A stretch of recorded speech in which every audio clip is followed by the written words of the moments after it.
Assalamualaikum warahmatullahi wabarakatuh. Bertemu lagi dengan saya, Nurse Zaimi Yulia Putri Escape. Pada kesempatan kali ini, saya akan memaparkan alur pelayanan instansi di UGD RSUD Tengku Sulung Pulau Kijang, Kabupaten Indragiri Hilir. Di era pandemi COVID-19 seperti sekarang ini, penting bagi kita untuk selalu mematuhi protokol kesehatan dimanapun kita berada, termasuk saat akan berkunjung ke rumah sakit. Untuk itu, kita tidak lupa memakai masker, menjaga jarak, dan melakukan PHBS seperti mencuci tangan dengan sabun.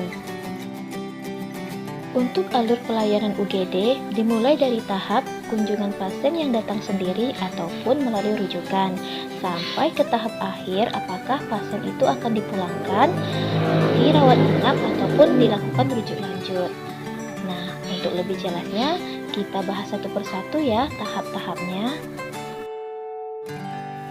Untuk alur pertama yaitu pasien datang ke UGD dengan keinginan sendiri ataupun rujukan dari puskesmas atau fasilitas kesehatan lainnya. Kemudian petugas UGD segera menerima pasien tersebut dengan segala kesiapan APD oleh tenaga kesehatan. Lalu pasien ditempatkan di ruangan IGD berdasarkan triase atau status kegawat daruratan pasien, di mana triase itu memiliki 4 warna, yaitu merah, kuning, hijau, dan hitam tergantung dari tingkat kegawat daruratan pasien tersebut. Ketika pasien sudah ditempatkan di ruang UGD, keluarga pasien diminta untuk melakukan pendaftaran di loket pendaftaran berdasarkan status kepesertaan pasien. Lalu, pasien yang di ruangan segera dilakukan pemeriksaan secara umum dan dilakukan tindakan kegawat daruratan sesuai instruksi dokter dan persetujuan pasien atau keluarga pasien yang bersangkutan. Kemudian dilanjutkan dengan melakukan pemeriksaan penunjang kepada pasien. Pemeriksaan penunjang yang sering dilakukan adalah pemeriksaan laboratorium meliputi darah dan urin. Selain itu, pasien juga dilakukan pemeriksaan rapid antigen guna untuk mengetahui apakah pasien tersebut terpapar COVID-19 atau tidak. Selain dari pemeriksaan laboratorium, pasien juga akan dilakukan pemeriksaan ronsen sesuai dengan instruksi dokter. Setelah beberapa pemeriksaan dilakukan kepada pasien, selanjutnya dokter umum akan berkonsultasi kepada dokter spesialis guna menentukan tindakan selanjutnya yang akan diberikan kepada pasien.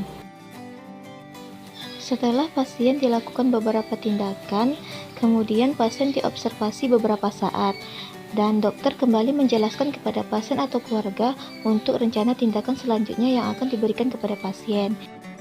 Dengan melihat perkembangan yang ada pada pasien setelah dilakukan tindakan UGD, dokter bisa menginstruksikan apakah pasien bisa dipulangkan, kemudian dirawat inap berdasarkan kebutuhan ataupun dirujuk lanjut ke fasilitas kesehatan yang lebih lengkap. Dari keputusan yang telah diambil, dokter kemudian menuliskan resep terapi untuk diberikan kepada pasien sesuai dengan tindakan selanjutnya yang telah ditetapkan, apakah pasien tersebut pulang, dirawat inap ataupun dirujuk lanjut. Terapi obat-obatan dan bahan habis pakai yang telah diresepkan diambil di bagian farmasi atau apotek yang kemudian didistribusikan sesuai dengan kebutuhan pasien.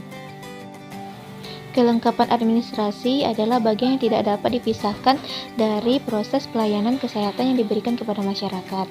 Semua tindakan yang telah dilakukan kepada pasien UGD didokumentasikan dalam sebuah berkas pasien yang disebut dengan rekam medis.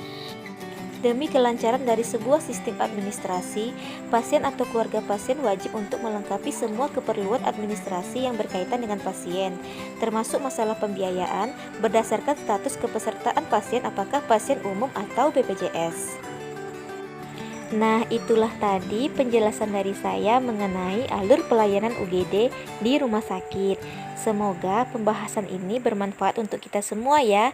Terima kasih atas perhatiannya. Assalamualaikum warahmatullahi wabarakatuh.